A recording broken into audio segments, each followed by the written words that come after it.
மகா வந்து வீட்டு வேலையெல்லாம் செஞ்சுட்ருக்காங்க. அப்போ ஐஸ்வர்யா வராங்க. ஐஸ்வர்யா செமையா டென்ஷன் ஆயிடுறாங்க. "நிறுத்துறியா மகான்றாங்க." "என்னக்கா சொல்ற?" அப்படின்னோன்னே, "பின்ன எப்போ பார்த்தாலும் வீட்டு வேலை செஞ்சுக்கிட்டே இருக்க. நீ என்ன இந்த வீட்டு வேலைக்காரியா?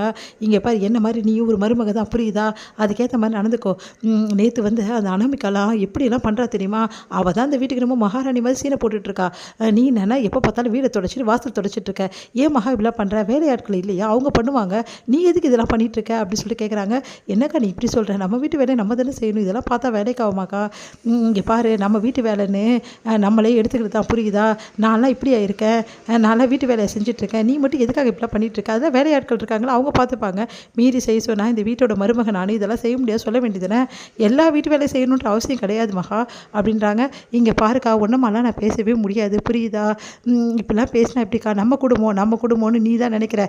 உன்னை தாத்தா பாடியை தவிர இந்த வீட்டில் யார் உன்னை உன் குடும்பமாக நினைக்கிறாங்க? உன்னை எல்லாரும் உன்னை ஒதுக்கி வச்சு தான் வேடிக்கை பார்க்குறாங்க. நேற்று வந்து அனாமிகாக்கு கொடுக்குற இடம் கூட உனக்கு தரல புரியுதா? அந்த மாதிரி இருக்கும்போது நீ எதுக்கு எல்லாரும் தான் குடும்பம் தலையில் வாரி போட்டுக்கிற? உனக்குனா தலையெழுத்தா மகா? ஏன் மகா இப்படி இருக்க? நீ திருந்தவே மாட்டியா?" அப்படின்றாங்க. "இங்கே பாருக்கா ஒன்றை மாதிரிலாம் என்னால் இருக்க முடியாதுக்கா. நான் இப்படியே பழகிட்டேன்க்கா. உன்னெல்லாம் திருத்தவே முடியாது என்னால்." அப்படி சொல்லிட்டு போயிடுறாங்க. அடுத்து வந்து இங்கே மகாவும் சூர்யாவும் தூங்கிட்டு இருக்காங்க. திடீர்னு அலாரம் அடிக்குது. "ஏன் இந்த டைமில் அலாரம் வச்சிங்கன்னு?" கேட்குறாங்க. "ஒன்றும் இல்லை, நான் வந்து ஆஃபீஸ் போகிறேன்." "இந்த டைமில் ஆஃபீஸ் போகிறீங்களா?" அப்படின்னோடனே, "ஆமாம், நைட் ஒர்க்கு கொஞ்சம் இருக்குது. நைட்டில் முடிச்சு வச்சா தான் நல்லது. அப்போ தான் காலையில் எழுந்து அவங்களுக்கு கொடுக்க முடியும். ஒரு டிசைன் வந்து ஓகேயோ ஆகாமல் இருக்குது. அந்த டிசைனை வந்து எப்படியாவது ஓகே பண்ணி அனுப்பணும். சரி இந்த டைமில் போகிறீங்களேங்க, வேறு வழி என்ன பண்ணுறது? காலைல கொடுத்தாகணும்ல. எனக்கே லேட்டாக தான் ஞாபகம் வந்துச்சு. அதுக்கப்புறம் தான் நான் வந்து டிசைட் பண்ணேன் நைட்டு போகணும்னு சொல்லிட்டு." அப்படி சொல்லிட்டு கிளம்புறாரு. "என்னங்க நீங்கள் நைட்டில் போய் போகிறீங்க?" அப்படி சொல்லிட்டு அனுப்புகிறாங்க. அடுத்து வந்து ஸ்வேதா வந்து அவங்க வீட்டில் படுத்து தூங்கிட்டே இருக்காங்க. திடீர்னு யாரோ வர மாதிரி இருக்குது. ஸ்வேதா ரொம்ப பயந்து போயிடுறாங்க.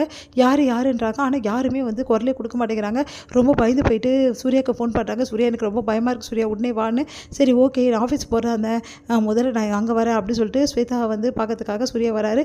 இங்கே ஸ்வேதா பயந்து போயிட்டு ஒரு கட்டையை எடுத்துகிட்டு கையில் அப்படியே வந்து சுற்றி வராங்க. கதவை யாரோ வந்து உடைக்கிற மாதிரி இருக்குது. போய் திறந்துட்டு கட்டையை எடுத்து அடிக்க போகிறாங்க. "ஏய் ஸ்வேதா, நான் தான்." அப்படின்னோடனே, "சூர்யா நீயா? நான் ரொம்ப பயந்துட்டு தெரியுமா." அப்படி ஓடி போய் ஹக் பண்ணிக்கிறாங்க. "ஒன்றும் இல்லை, உனக்கு எந்த பிரச்சனையும் இல்லை. எந்த பிரச்சனை இருக்க போகுது வா." அப்படின்னு சொல்லிட்டு உள்ளே கூட்டிகிட்டு போகிறாரு. அடுத்து வந்து ரொம்ப பயந்துட்டு சூர்யா, "இங்கே தனியாக இருக்கேனா, யார் வராங்க யார் போகிறானே தெரிய மாட்டேங்குது. யாரோ ஒருத்தர் வந்தாங்க, நான் ரொம்ப பயந்துட்டேன்." அப்படின்னு சொல்லிட்டு சொல்லிட்டுருக்காரு. அதுக்கு வந்து நம்ம சூர்யா வந்து ஆறுதல் சொல்லிகிட்ருக்காங்க. அடுத்து வந்து இது எல்லாத்தையுமே வந்து ஒரு கேமராவில் வீடியோவாக எடுக்கிறார் ஒருத்தர். அடுத்து வந்து இங்கே என்ன பண்ணுறாங்கன்னா, நம்ம மகா வந்து நல்லா தூங்கிட்டு இருக்காங்க. திடீர்னு யாரோ ஃபோன் பண்ணுறாங்க. யார் ஃபோன் பண்ணுறது அப்படின்னு சொல்லிட்டு மகா அட்டன் பண்ணுறாங்க. பார்த்து ஆஃபீஸ்லேருந்து கால் பண்ணுறாங்க. அந்த டிசைனர் கால் பண்ணுறாங்க. "மேடம் சார் வரேன்னாரு, வரவே வரல." "என்னது வரலையா? என்ன சொல்கிறீங்க?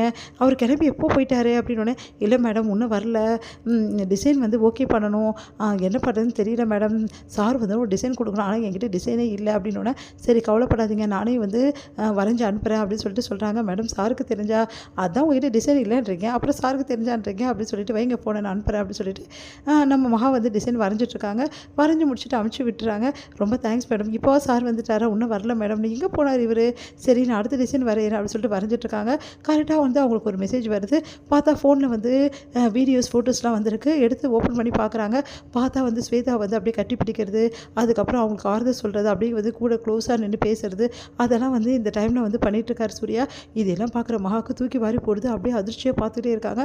அவங்களால தாங்கிக்கவே முடியல. என்ன இவர் இப்படி பண்ணுறாரு? வீட்டில் வந்து இப்படி சொல்லிட்டு போயிட்டு ஏன் இப்படிலாம் பண்ணுறாரு? எனக்கு ஒன்றுமே புரியலையே, எனக்கு துரோகம் பண்ணுறாரா? அப்படின்னு சொல்லிட்டு மகா பயங்கரமாக கதறி அழறாங்க. அவங்களால தாங்க முடியாமல் அப்படியே யோசிச்சுட்டே இருக்காங்க. நைட் எல்லாம் தூங்காதால வந்து மகா வந்து ரொம்ப டென்ஷனாக வந்து காலையில் அப்படியே தூங்கி போகிறாங்க. இதோட முடியுது.